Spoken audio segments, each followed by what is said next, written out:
Welcome to Block Talks, your daily microdose of health and Bitcoin. These podcasts are approximately 10 minutes, which is the amount of time it takes to add a block to the Bitcoin ledger. This block is sponsored by Finny21.com, and I hope it's informative and helpful for you. This is how I study Bitcoin and health, and recording them is a way to pass this knowledge on to friends, family, and in particular, to pass the knowledge on to my daughter when she's ready to learn about Bitcoin and health.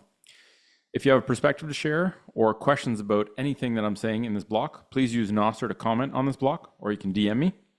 And if you got value from this, please consider zapping this block on NOSTR. If you don't know what NOSTR is, listen to episode 3. It's a primer on NOSTR. It's worth a listen if you care about free speech and truth, and if you want to connect. So today is Money 101. 12 really important things you need to know about money so that you can choose money that protects your time and avoid money that steals it. Bitcoin block height is 877,525. Network hash rate is sitting at 942 exahashes per second.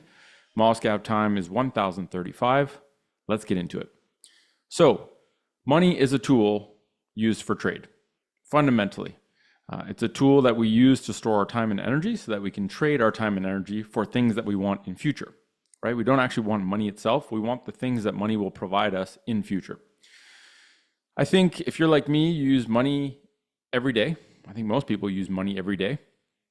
And a lot of us will spend 100,000 hours of our lives working for money, but there's not a lot of people that spend any time learning about money. And I think that's a really big, it creates a big vulnerability, right? Because if you understand how money works, it allows you to choose good money that serves you instead of bad money that steals from you. And that might sound like obvious, like, well, what kind of money steals from us? And the reality is most people don't understand that the currency they're using is stealing their time gradually, but exponentially now. So by the end of this, instead of listening to me say what the best form of money is, you can make a decision for yourself because you'll understand which things to evaluate when it comes to money and make your own judgment of that. So the goal is not to tell you that Bitcoin is the best money. That's my opinion, but I want you to understand from first principles what makes good money and bad money, and then be able to make an evaluation for yourself. And by understanding money, like I said, you become empowered to choose the best form of money to store your time in. So this block is 101, meaning it's a really broad overview. I'm going to talk about 2 principles of money, 3 functions of money, and 7 important properties of money. So these 12 things. If you can study 12 simple things to really get a broad overview of money, these are them. And I hope this block is helpful to give you kind of a crash course into important elements related to understanding money. I'm going to record an entire block on each of these principles, functions, and properties. So 12 individual blocks will be done to go deeper into each of these. Today, I'm just going to introduce it very superficially, and then we'll explore them deeper in future block talks. So let's start with 2 principles of money that I think are important to understand. The first one is that money monopolizes and trends to a single winner, meaning that money is kind of a winner takes all game. And, an easy example to see why networks converge to one is, we only need one information network for the planet, right? We only have one internet. And the reason we only have one internet is because if we had 20 internets, it would be hard to find other people. So we have one network that serves the world, and there's a benefit to that. And that's why money is a winner takes all game, because the dominant network wins. Everyone wants to join the best network, right? No one cares about the 50 intranets, like private internets that companies use. They care about the internet, because that's where we can find a web page of someone on the other side of the planet without needing to know them. So money monopolizes, and just like we only need one information network, we only need one monetary network. So it's very important to know that. If money is a winner takes all game and the best money wins, then if you can objectively evaluate the best money, you can know that that's the money that's going to win, and it's going to increase in value relative to everything else. So that's principle number 1, money monopolizes. Principle number 2 is that there is an adoption order that money goes through in terms of functions. So we're going to talk about the 3 functions of money next. But this principle is really just knowing that there is a very specific order in which these functions are adopted when a new money is created. And we're still in the first inning of these 3. So there's a long way to go. We're early in Bitcoin. And I guess not even talking about Bitcoin specifically, there's 3 functions of money, and there's a sequence through which money is adopted. That's very specific.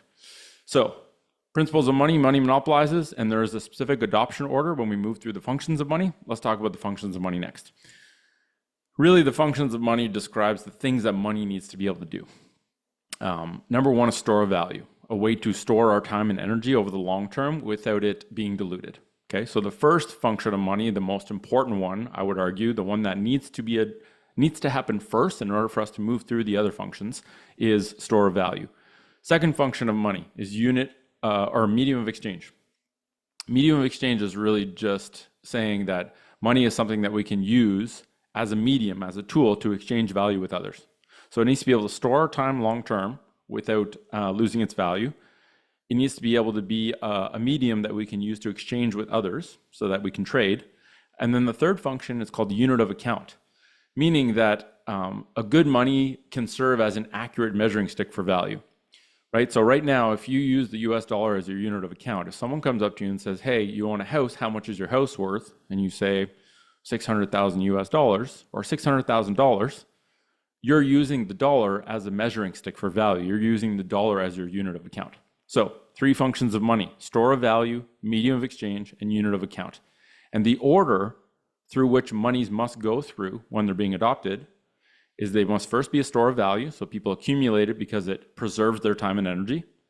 Then it moves into becoming a medium of exchange, because when these people have stored their value in this thing, eventually they're going to want to spend that money on something, right? We don't want money. We want what money is going to acquire us in future. Therefore, the point of having money is to one day spend it on things that you need, like food or shelter or a home or whatever it might be. So store of value, which then becomes a medium of exchange. And when enough people are using it for a medium of exchange, it becomes the unit of account. It becomes the measuring stick with which we all use as a common ground and a common language to measure the value of something. And yeah, won't go any deeper than that. Those are the 3 functions of money.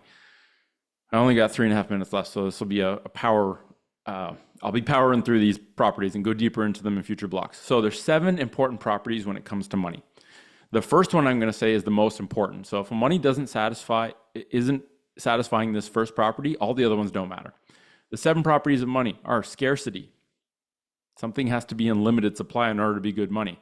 Apples aren't good money because we can make as many apples as we want. So it has to be scarce, has to be divisible, right? You should be able to take $1 and break it down to 100 cents, or take $1 billion, divide it down into dollars. So it must be divisible. It has to be durable. Apples aren't good money because they rot over time. Has to be able to last a long period of time. They need to be portable. I got to be able to bring it around with me. A cow isn't good money because I can't put a piece of cow in my pocket to pay for something with it. So far we've got scarce, divisible, durable, portable. Okay. The next one is fungible. All this means is that units of the same value should be interchangeable. You should be able to take a $10 bill and give it to someone else and receive a $10 bill, and they're worth the same thing. So that's fungible. The 6th one is verifiable. Should be easy to identify and verify this money as being authentic. And the last one is transferable. Okay, good money is easily transferred between people. That's what facilitates exchange and trade. So let's go from the top. 2 principles of money. Number 1, money monopolizes. Number 2, there's an adoption order where money goes through store of value, medium of exchange, and then unit of account over time as it's adopted. 3 functions of money: store of value, medium of exchange, and unit of account. The 7 important properties of money are: number 1, scarcity. If something isn't scarce, it's de facto not good money. The other ones don't matter if it's not scarce. That's the most important one.